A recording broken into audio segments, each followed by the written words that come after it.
Yo, YouTube, what's up? It's your boy, the Great Patriot here, DGP, back again with another episode of Patriot Keys. This is the off-season edition.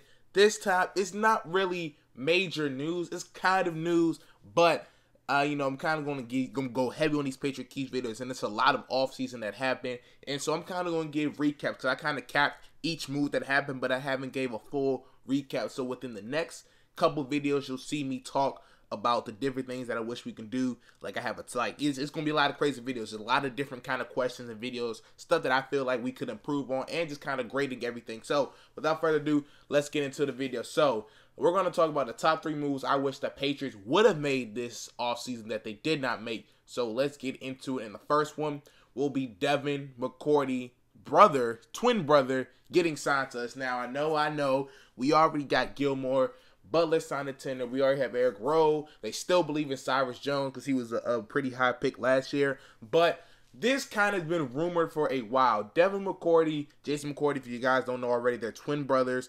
And they've had talks about each other wanting to play with them. That's why when Devin McCourty was a free agent last year, it was rumors that he was going to go to Tennessee because they eventually want to play with each other. They wanted to play on the same team as they did their whole careers when they was growing up. They went to the same college at Rutgers. Both of them was actually cornerbacks.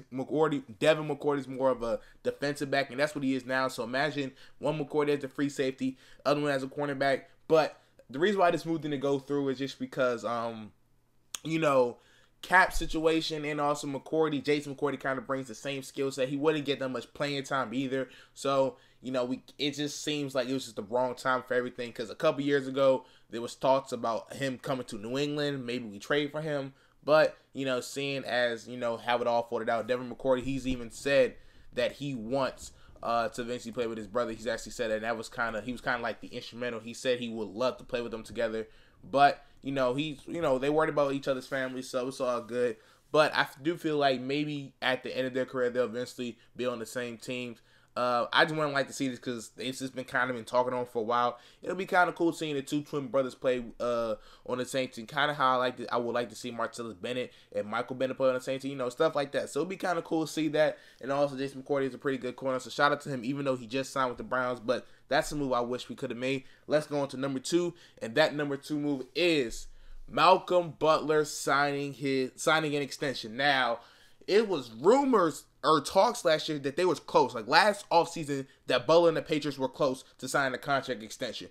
What happened, even though that was smoke and mirrors, or Belichick, Kraft, and Butler's agent, whatever happened, just went around, and now you had this whole saga that you can go see on my channel, where I follow the Butler situation closely, where he wanted to test free agency even though he's a restricted free agent. Then he tried to get somebody to sign to an offer sheet. Nobody wanted to give up their first round pick because that's what we put on him. We put a first round tender. Then they're like, maybe we can go to the Saints and they can just do a separate trade for that, and I'll just agree to a contract when I get over there. I sign the extension. So a lot of going back and forth. Butler, he just signed the tender about 2-3 weeks ago, and now he's at voluntary OTA. So he's came out and said he's ready. He's full force. He's not worrying about the contract right now. He's just worried about this season.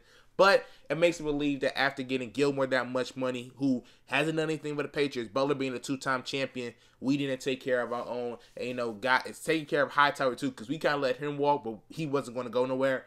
But having Butler, out there testing the market, I was hoping that when he saw he wasn't worth that value, we can come together after he signs the tender and work out a long-term extension, but it doesn't seem like that's the case. So I really would have hoped that we got a contract extension for Butler worked out this offseason, but who knows? Maybe it can happen down the line. That's all I'm saying. Like, some of these things can kind of still happen down the line, so that's my number 2 thing.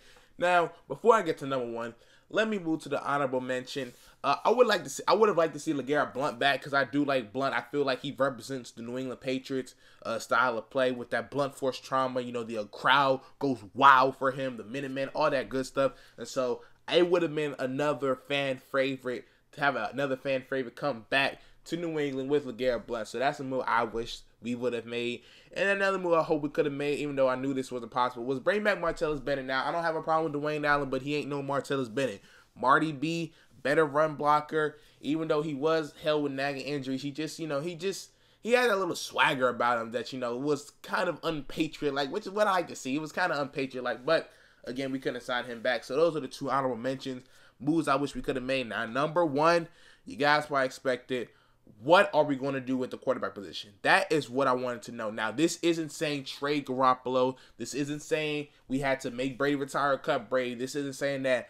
I'm saying, can we know what we're going to do? Are we going to franchise Jimmy G after this season? Are we going to trade him in the middle of the season? What are we going to do? And that's why I'm just kind of wishing that maybe more so on the trading side of Jimmy G, that we traded him to the Browns for the 12th overall pick to pick up, maybe trade back in the draft, get multiple picks because we didn't have our picks because we got Brandon Cooks, we got Coney Ely for those picks, and maybe, pick up a guy, Sidney Jones, who I can also throw my honorable mention as well. Actually, I will throw my honorable mention, drafting Sidney Jones, because I feel like he was the top corner in the draft, and since he went down with that knee injury, he should be ready by middle of the season. If not, definitely middle of the season. If not, then I know he'll be a great piece to have next season, especially since Butler might walk. So I thought Sidney Jones would have been an option, so he's an honorable mention. But the trading of Jimmy G, or just figuring out what we're going to do with that whole situation, I wanted to have that handled. So that's my 3 things. Honorable mentions: so Garrett Blunt